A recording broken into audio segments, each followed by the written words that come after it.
GTA 6 publisher drops DEI from annual report, replaces with questionable diversity of thought shift. In a quietly significant shift that's making waves in the gaming world, Take-Two Interactive, the publisher of the upcoming Grand Theft Auto 6, has removed all references to traditional DEI initiatives from its latest 10K annual report. Okay, I'm very skeptical. What did they actually change? Okay, so this is what they initially said. This is the original language. Eradicate social injustice, support pride rights, fund scholarships for minority game design students, and celebrate cultural differences through employee groups. That's all gone, and they replaced it with, we firmly believe that diversity of thought drives the innovation that is integral to our success. So that's it. That's what the story actually is. They changed this language to this language. So they basically removed the social injustice, the pride. They removed the offensive language, the language that would make a lot of people go, what are you doing, guys? Come on. Just make good games. And they replaced it with this. Diversity of thought drives innovation.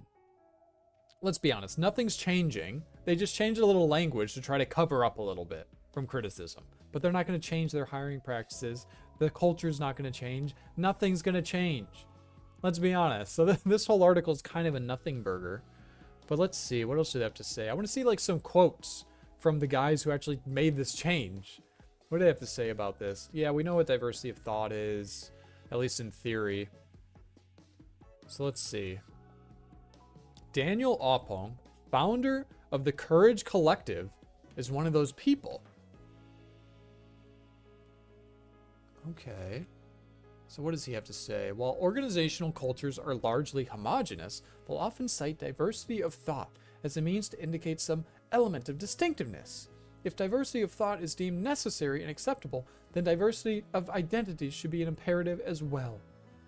I mean, people can have different thoughts without being different colored skin. Let's be honest. You could have diversity of thought with just white people. You could definitely do that, get them from all walks of life. But what they really mean when they say diversity of thought is diversity of skin color. Let's be honest. That's what they really care about. They care about having more black people in the games industry. They care about having more women in the games industry. Let's be honest about this. He further claimed that the broader DEI framework is often misinterpreted. Okay, how do we misinterpret it, sir? What was meant to be a robust, interdisciplinary practice designed to create cultures where people thrive is often misinterpreted as wokeism and reduced to polarizing buzzwords that do not accurately portray the essence and impact of effective DEI. Okay, I mean, tell me then, how is it not woke and how is it a good thing for me? Tell me. He asserts that DEI, when properly executed, benefits all employees, not just from those from marginalized groups. You hear that? The DEI practices at companies where they have hiring quotas, where they have to hire X amount of black people, X amount of women, X amount of white people, X amount of Asians. So where they have to literally take the most qualified, because let's be honest, if you're hiring merit-based, the most qualified, well, actually Asian over white people, but let's say Asian and white people. Pretty much on even footing.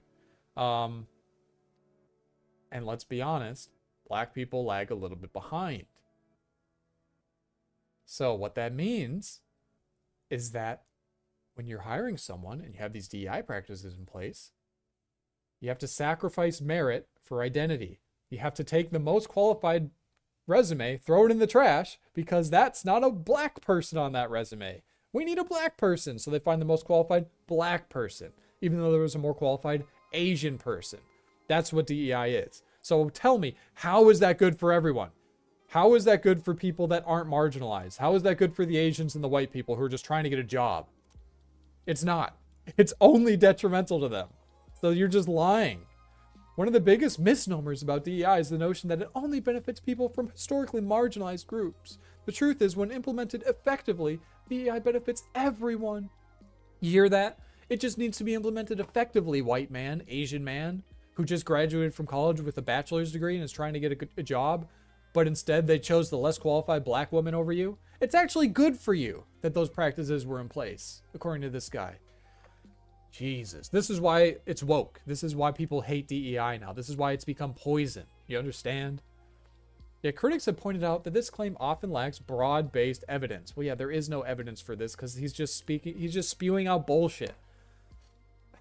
Like, he's just trying to justify his, let's be honest, racist hiring practices. Because that's what DEI is. DEI is actual racism. Because no one ever brings this up, but why not just scrub race from the resume entirely then? Wouldn't that be the way to do it? Wouldn't that be the most fair way to do it? But no, they can't, because if they did that, let's be honest, they'd only hire white and Asian men, because those tend to be the most qualified, highest merit, best performing through education. Let's just be honest about it. So, yeah, I mean, nothing's gonna change. They just changed. I don't really like this article. I mean, the article's fine, but there's just not much substance because, let's be real, they changed a little bit of language, so it's slightly less offensive. They changed from, we support pride, diversity, to we just support diversity of thought. But nothing's going to change. They're not going to change their hiring practices. And I'm pretty worried about GTA 6. I'm going to keep my eye on it. I think it's probably going to be a huge shift from GTA 5. I think they're going to have lost a lot of their edge. I think they're not going to make as many jokes. If they make jokes, I think this will be the litmus test. If there are jokes in GTA 6 at the expense of pride, at the expense of trans and all this stuff, then okay, I'll give it my blessing. But I think that they're just not the same anymore. I think that the culture at Rockstar just can't produce that anymore. It's too offensive. It's too on the edge, of culture, and that they're going to play it safe. That's what I think, and I hope I'm proven wrong. But I don't really have much hope. This minor shift doesn't give me any hope. Nothing changes. I'd actually. But yeah, I don't think anything's going to change. I think, again, this is just them trying to cover up, trying to say that, hey guys, look, we're actually not forcing all this DEI stuff, but their policies aren't changing. They just changed a little bit of language. So we still got to keep our eye on Rockstar, keep our eye on GTA 6, see if they actually kept the soul that remained from GTA 5 and all the previous games, see if they kept their edgy humor, or if they dumbed it down, if they had to censor it for modern woke leftist ideology. So we'll have to wait and see, because this doesn't really tell me one way or the other. Like the video if you liked it, subscribe if you want to see more videos like this. I'm a new channel, so subscriptions do go a long way. And thanks for watching. Peace.